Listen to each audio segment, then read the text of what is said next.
There's no set number, just till it's clean. Till it's clean, yeah. I mean, I guess the set number would be at least once. Okay.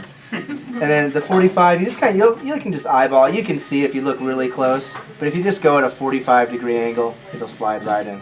So first thing we did was clean the exterior. Then we did suction with metricide, water, and then air. And then we cleaned all 3 channels with the brush.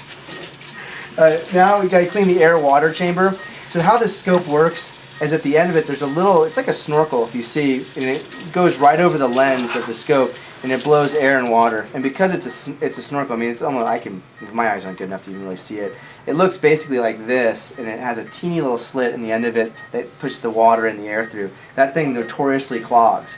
And when it clogs, the scope is darn near worthless because we can't pump air into the animal's stomach. We can't clean the end of the lens off with water. So the last step is probably one of the most important steps, and I think it's one of the more confusing ones. It requires the use of a little octopus-like thing.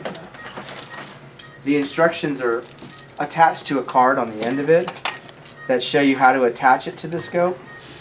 And they have a little picture of the scope and how to attach it. But really, you attach what will attach to where it'll attach is the way I phrase it. So you're looking at the end of the scope.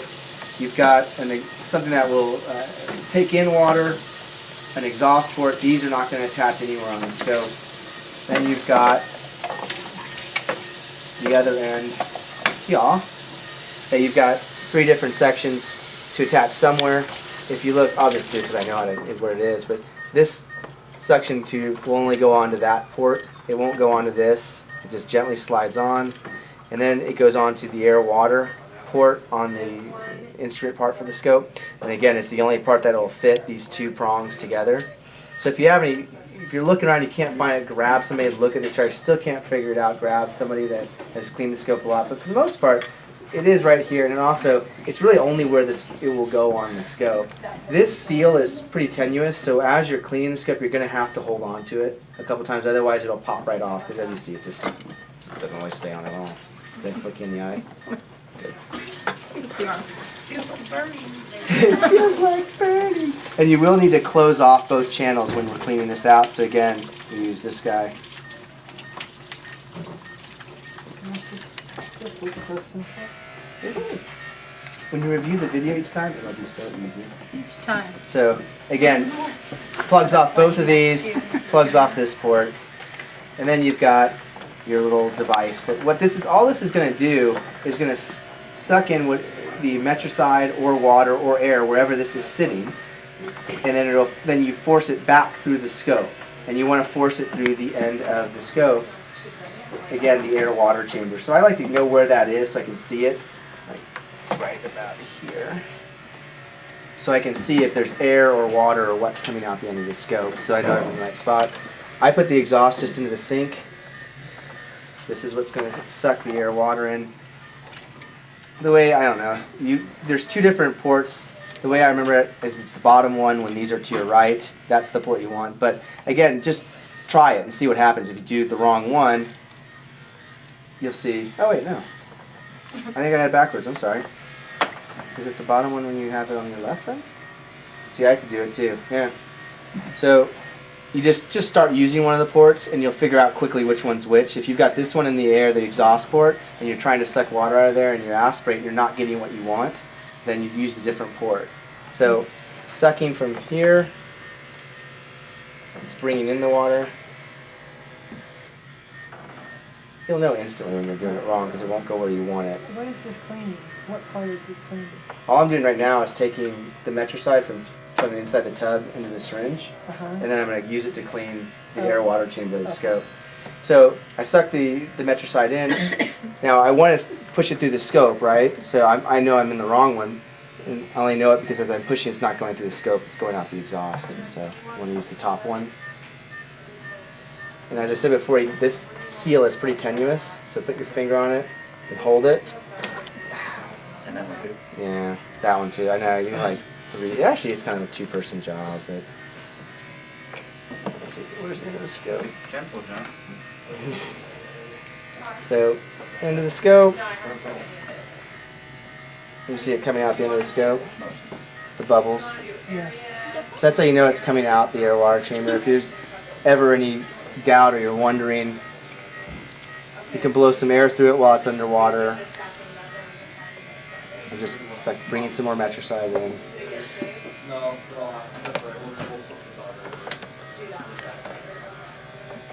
And with your fourth hand, Yeah. So if it's out of the water, obviously, or out of the metricide, you'll see it dripping out. You can barely see it. It's such a small little snorkel. So I do metricide just like with the suction. It's the same kind of regime. It's metricide, water, air. So I do it until what's coming out of here is clear, and obviously it's clear.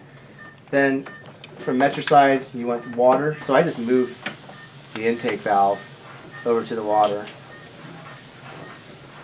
Second the water. And I would say after you've done the metricide and you're doing water, I'd say do at least 2 or 3. Because you want to clear out everything out.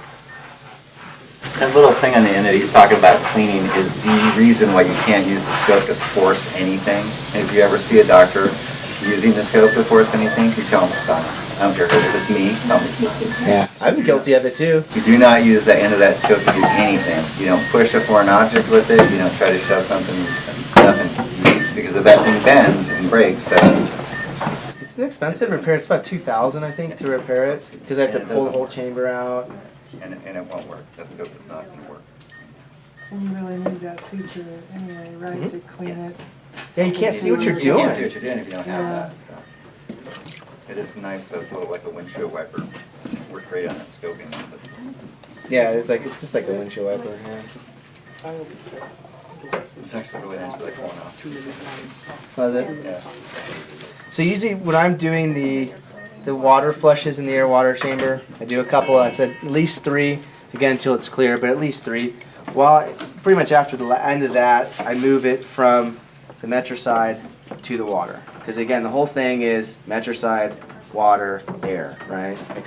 Both the exterior, interior, everything. So I'll do a couple more while it's in the water. And then the final one is air. So metricide, water, air.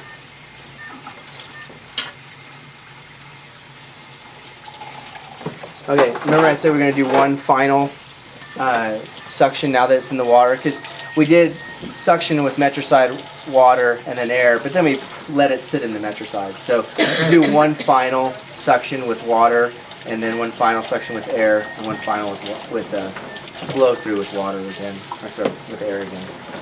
So what I'll do is I'll just take, I don't actually need to take it off, I can leave it on. Turn it on, should be from there.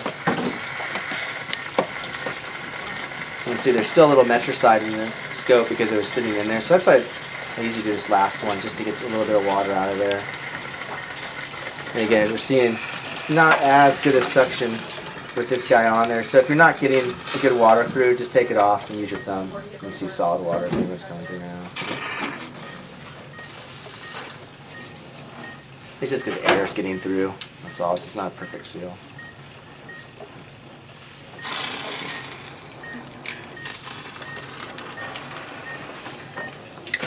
And if you have the end of the scope out, because this is where your suction is coming from, have the end of that scope sitting out for a little bit, you've done your water and now your final air. So I just let it sit for a few just to dry it out. And then this is where I think I always need a second person, because once I'm kind of taking the scope out of the water and just completely draining it out, I always need somebody to help hold with it. I'll do one final blow through the whole air water chamber with the end of the scope out of the water so that I don't get any more water back into it.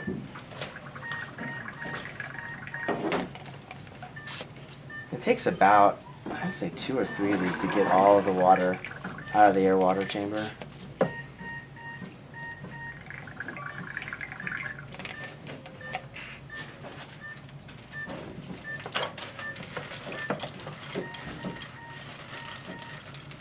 Here it's spraying and bubbling.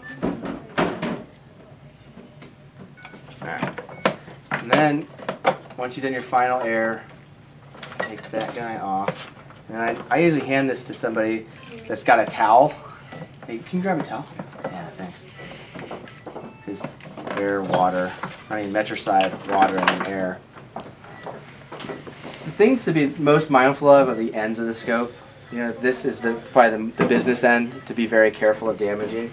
So you don't want to let it hit the ground. You just want to dry it off. I can hold it actually while you dry it. And when you're working with somebody else that's either drying the scope with you, make sure you know who's holding and who is drying. And if you're going to hand the scope to somebody, say you got it. You don't want to drop it, obviously. Let's keep holding if you want to keep drying. And then take everything off.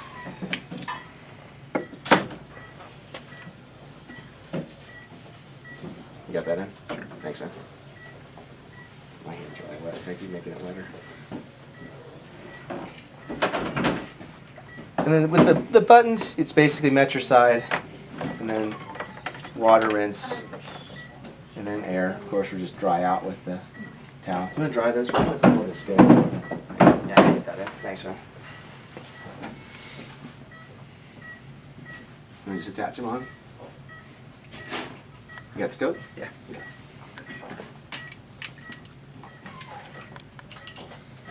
Remember I said when the whoever's using the scope, the veterinarian, when they hand it to you, make sure it's free. Same thing when you put it in the locker. Make sure everything's set to free. Never want to store it in the locked position because again, the end of that scope will get damaged really easily. So this is why we hang the scope up too, because it's not going to be perfectly dry. That's okay, but that's why we hang the scope up so it will dry and hang. So you hang it in the locker. Does everybody know where they are in the locker? Free and open. And there is a little guard for the end of the scope that we've actually been putting on there now. Just this little guy. It is for shipping, but you can just put it on before you shut the door. Oh, nice. So it doesn't get slapped around. Make sure when you're putting the scope up too that we have the bottle for the scope. So this is the bottle for the scope we just cleaned. It's for the GIF 160. And then these bottles are for the older Olympus, the PQ20. The older Olympus is a little bit easier to clean, I think. If you know how to clean this one, the other one's quite easy.